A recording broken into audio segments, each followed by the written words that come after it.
Hello, Rodden. Hi Michael, welcome to the Indycar. Thank you. Sorry about the slight accident earlier on with the first broadcast. That's the grassroots for you, isn't it? Yes, yep, it is. Trial by error. Mike, first question I wanted to ask you today, and it's very important, is about your double chin. because I know you were worried about this going on the telly. Yes, it's my Stan Laurel face that I tend to pull. My wife actually said to me before I left the house, 2 things to remember: watch your chins and watch your language. How can you watch your chin? Just don't do that. That's pretty much it, yeah. Anyway, but you and I are both sort of artists in our own kind of way, I suppose. You contribute to the independence movement through your art, but I actually wondered how you got started on that, because I never really found that out about you. Well, to be honest, I was never political. I voted whenever a vote came up. My family were staunch Labour up until my first time I voted was 1997. I voted Labour because that's what I thought I had to do. Right. And then obviously what happened with Tony Blair and the Iraq War made me realise that what I thought I had to do was not what I should be doing. And it actually stopped me from voting for a while. And then when I started voting again, I started voting Green. Right, okay. And I'd never really had any kind of interest in politics at all until that day when Alex Salmond was sitting next to David Cameron and they signed the independence. The Edinburgh Agreement. Edinburgh Agreement, yeah. And that's when I started to pay more attention. I see. And it went quickly from paying more attention to being completely obsessed with politics. So That quick, it got to the stage that I was getting about 3 hours sleep a night, you know. I wasn't sleeping at all. I was researching, I was reading, I was debating, sometimes arguing. And it just snowballed from there. You're quite famous for your cartoons as well, and your portraits. Well, the portraits were, again, this all happened very naturally, very organically. I wasn't really thinking to become a political artist at all. I just wanted to be an artist. I wanted to be a cartoonist. And then a certain gentleman called Rab Harkins came to me and says, would you be interested in donating some art to a fundraiser for the SNP in order to win independence?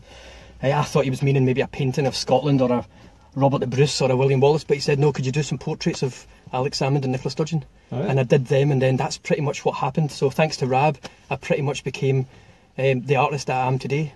But as far as the political cartoons go, I mean, I'd say at least half of those cartoons came from one man called John Thompson, who is probably the most satirically gifted man I've ever met in my life. He really sees comedy and how do you know John Thompson?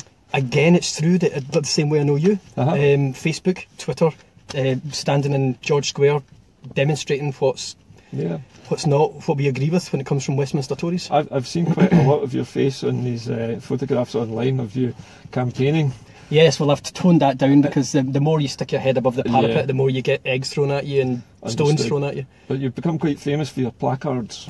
Yeah, well, and your photobombing. Terence wants me to retire the placards because it's an easy target when you're out and about, you know, like you can spot it from a mile away, and I have to carry it to the square and to the green. I have to carry it home. So when the thousands of people go home and I'm walking home with either Fiona or myself, it's an easy target for people who have been standing about waiting. So unless there's a good group of people who are all travelling together, I tend to keep a low profile these days. You know, there's a lot of hassle at the studio with people who are very angry and scared. I think a lot of them are just scared about the future. They don't have the hope that we do. They have the, you know, they have the negativity. Yes, the fear, which is pretty much fueled by the press, you know. If not entirely, then pretty much. And they don't seem to be prepared to do any kind of research of their own. No, not at all.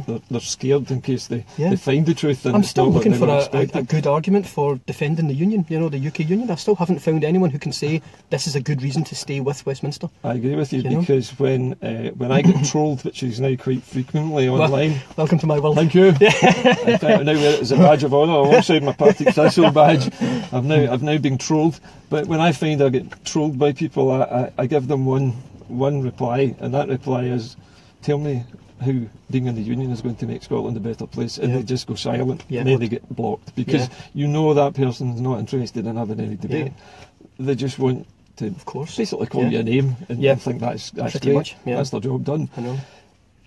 What I wanted to do today was try and concentrate a bit more on the positives as well. Of course, yeah. And myself, I've got my own view about how I see Scotland being when it is independent, but I don't know if you have a mental image of what the Scotland will be like. I've got this dream or daydream, and it's a very kind of complex daydream of how Scotland could be. I'm a big supporter of looking after the elderly, you know, like elderly care is one of the things. My wee granny, she's 94, she's in a home, and she's lucky that she's in a good home. but their budgets are strained. They're understaffed. They don't have the proper medication because of population per head. There's so many ways I would change Scotland for the better, and when you hear people complaining about we don't have the resources or the money to go independent, I always say to them, well, look at Denmark. Denmark's a prime example. Yeah. They're roughly the same size in population, but they don't have the natural resources we do, and that's not oil and gas. No. Oil and gas, again, is a bonus. True. But they don't have the natural resources, and they've got a great life expectancy, a great way of, just a great outlook in life. Everyone's happy. They've got a standard of life over there that we could only dream about. Yeah, I feel often that when I look around, especially in Glasgow, all you see is decay everywhere. Deprivation. And all you see is the local council is just sort of turning Glasgow into a big museum, really. The local council have been doing that for a long time. No industry is something that's a bugbear of mine that I'd like to see change. I'd like to see the river busy again. Yeah. One of my great dreams, and I don't know if it's occurred to you, but is if we start exporting from our own ports. Yeah, of course. I was speaking to Fiona about that today. Yeah. We were talking about ports in Scotland. Just because we were talking about, they keep on saying that we trade more with the UK than we do with the rest of Europe. But there's a lot of kind of fine details in that people don't appreciate.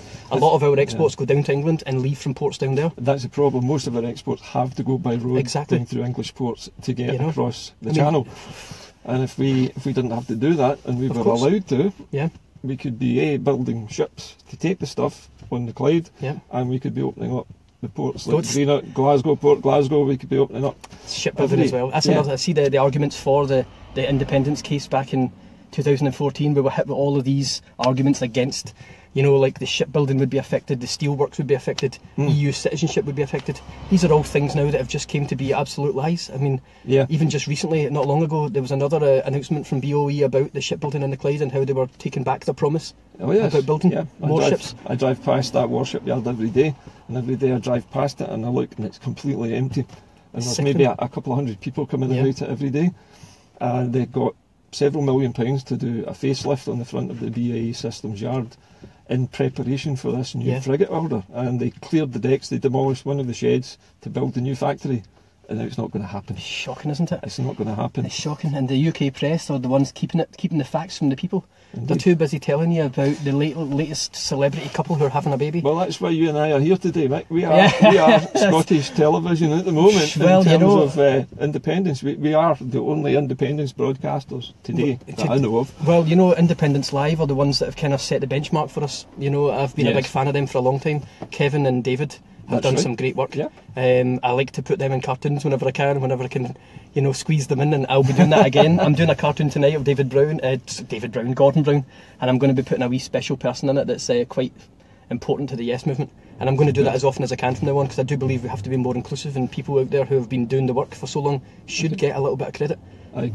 Yeah. Because I'm not in this for the cartoons. I mean, even though the cartoons go down well, I don't make any money from them, and I don't want to make money from them, really. No, I just like myself. I mean, doing these broadcasts from the car is about an experiment. Yeah, it's a good experiment. See if it would work, and hopefully we'll get good viewing figures today as well. Yeah, I'm looking forward to seeing you interview that Conservative voter from up north. James Commons. Yes, he's coming down. It may not be this week because it's the lambing season, and James is a farmer. People don't understand the pressures of farmers, But he has promised me that he's coming down to Glasgow hopefully next week. Good. I'm interested to see that. And we'll have a chat. James is the first Conservative voter I know who's actually said, I want independence, and I'm quite happy to start campaigning publicly for it. So he's taken a big step, because he's joining in what's effectively very much a socialist type of movement, and he's having to be the first Conservative man to do that publicly.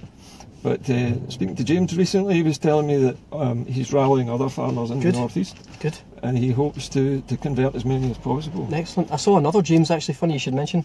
My friend Craig Munro, Craig from Partick. I know Craig. He found a gentleman on one of Ruth Davidson's articles on her Facebook page. Yeah. And his name was James Craig. He came from Aberdeen. He's a widower in his 60s or 70s. Yes. And he was on Ruth Davidson's post, basically saying, your government, your party from Westminster have brought this all about. And I'm sickened by this. He was sickened with the whole, the punishment for people who were sick and poor and disabled. And he said, I'm now fighting for yes. So I contacted him privately, and we had a nice little dialogue. And I think everyone should reach out to anyone who is on the fence or just about on our side of the fence. Because Tories included. Well, exactly. I mean, we should stop. First of all, we should stop calling them Yuns. Yes. Because you're not going to make friends by calling them names. They don't mind being called Tories. No, well, they are Tories, They're happy with that. Yeah. But James Commons, who I was talking about earlier on, is similar to this older chap that you were talking about. he's sick of the way the Tories are treating the poor, Yeah. and he's sick of the way they're treating the disabled as well. He thinks it's disgusting. I know. And that was one of the things he told me that pushed him towards a yes vote. Well, there's no denying that Scotland is wholeheartedly a different type of country to England. Yeah. And even the Brexit debate itself, up here it was based on a different angle than down there. Down there it was very, very anti-immigration, whereas up here we're looking to help people. I think we can accept England's got an immigration problem. They do in certain cities, yeah. But that's because of the government's choice to put them in certain areas. Yes, the thing is, I think if they had chosen to fight their corner in Europe, they could probably have got immigration at least levelled. If they'd asked and said, look, England's full up, can we have a system where nobody gets in unless somebody comes out? Yeah. They would probably have agreed it. Brexit's a hammer to crack a nut, isn't it? A sledgehammer to crack a nut. Yeah, very much so.